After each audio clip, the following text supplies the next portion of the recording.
Shamaa jira jirtu hordoftoota keenya akkam nagaa jirtu. Bagasaa kanaan nagaan nu eegdanii akkam fayyaa keessanii.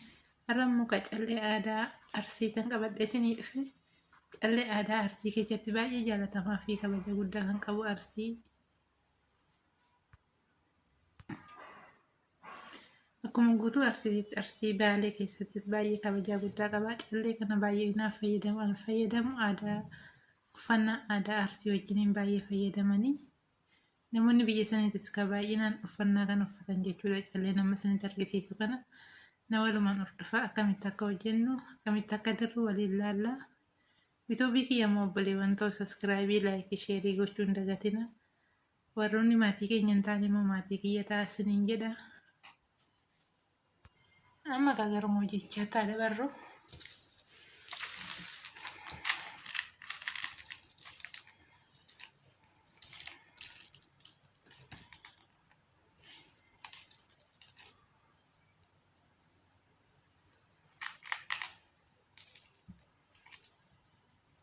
Aadaa Arsii keessatti uffanni kun jechuudha kabajaa guddaa qaba.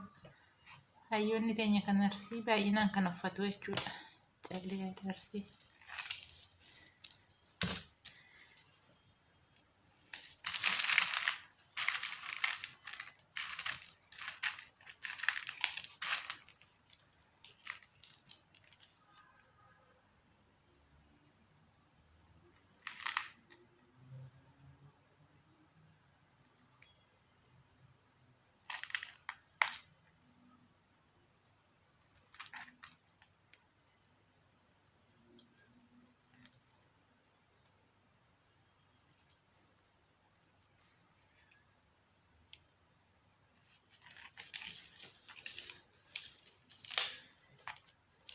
Callee kana yoo dirru akkuma tanaan dura ilaalla callee alaabaa abbaa gadaatiin kanan diree callee mudhiitti hidhatanii fi kan mormaa kan addaa kan diree sana argitanii jirtanii bifuma saniin jechuudha haalli inni itti diramu. Fakkeenyaaf calleen kun saddeettan kun haala kanaan hojjinaa jechuudha. Maaliif sadeen kan akkana dhiisne afuraffaa tana jala seensisnaa jechuudha kirrii. Nama deebisnee callee afur finna jechuudha.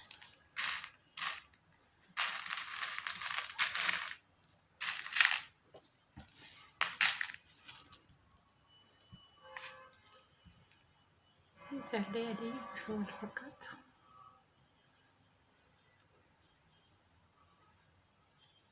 Callee kanaaf dura jechuudha. Dursa gisee asiitti deebinu asii magarana afuraffaa kana jala seensisna.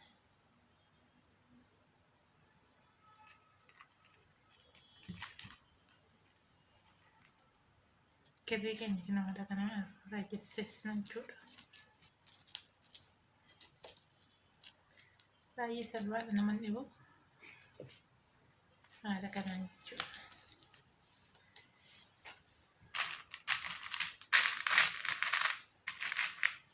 Kan duraa afurii miti amma immoo sadii callee sadii jechuudha nama.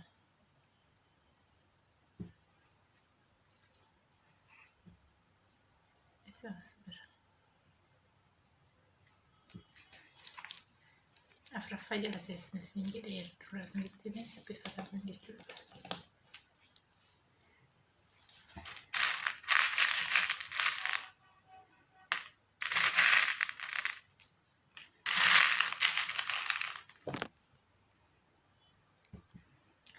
Asii achirra odeem afur jechuudha. Nama afur.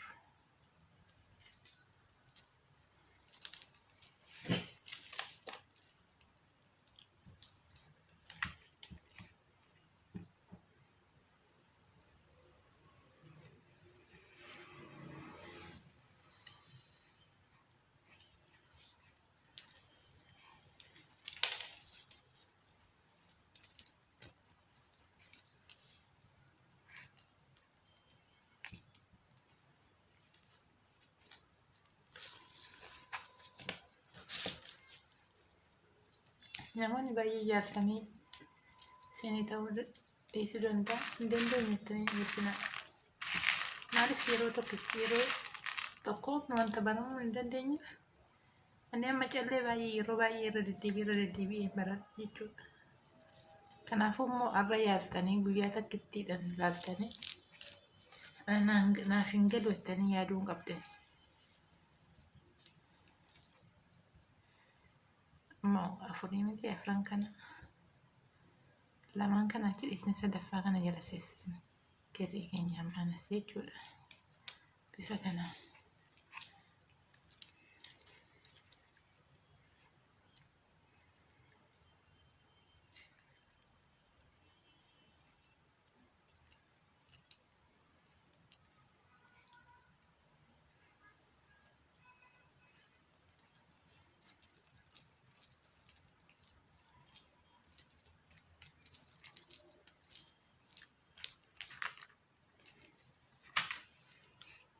Haala kanaan jechuudha.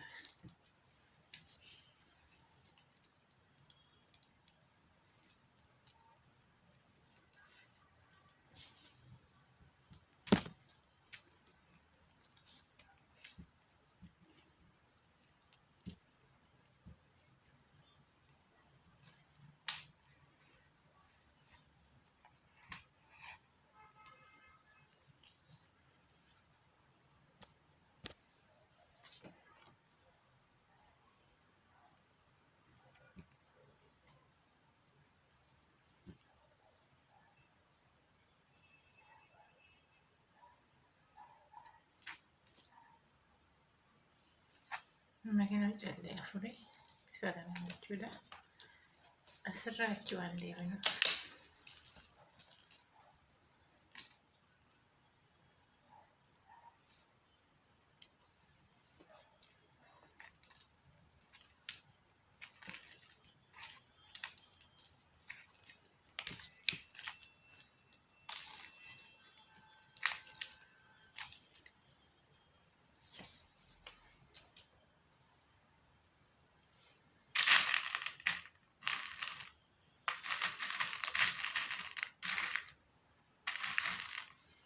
Ammoo sadii.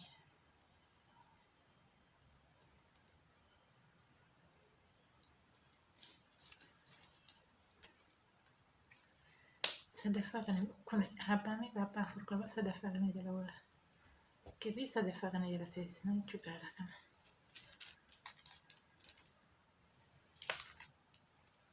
Lama achi dhiisaa deemna.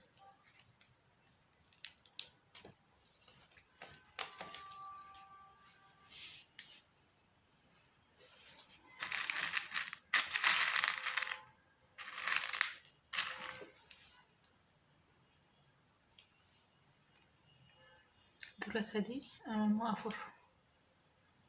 Garasii waan akkana deebinuuf. Bifa kanaan afur jechuudha.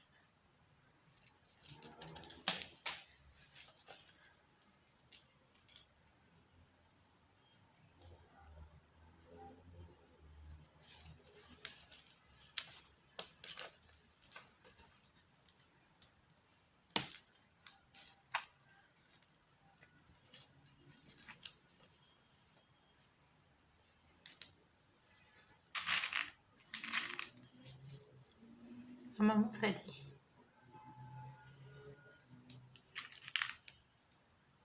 Nama callee sadii jechuudha. Bifa kana.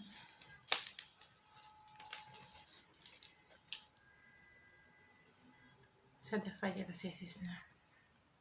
Tokko lama sadii afurii miti afuraffaa dhiisne. Sadaffaa jala.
afur.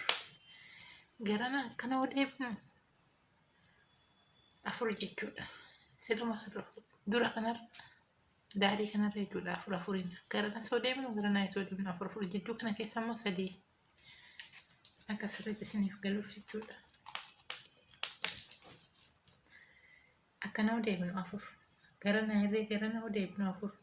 Garuu as biraa kaasee hagaasii sadii jechuudha. Gidduu keessa sadii sadiin deema. Daariif daarri isaa afur afuriin deema jechuudha. Kanaafuu akkuma argitan kana bifa kanaan jechuudha.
callee aadaa Arsii yookiin aadaa Arsii Baalee keessatti uffatamu kuni haala kanaan xumurree jira. Borummoo kutaa lammaffaa isaatii walitti deebinaa jechuudha. Kanarraa kanaan xumurree jechuudha. Kuni kan mormaati. Kan addatti dhaqanii immoo boru walitti deebina. Kutaa isaa lammaffaa. Kuni kan aadaa Arsii keessatti baay'ee jaalatamaa, callee baay'ee jaalatamu, baay'ee kabajamudha. Uffata aadaa Arsii keessatti baay'inaan kanatu uffatama. Callee kana jaalatanii jechuudha uffata aadaa Arsii keessatti.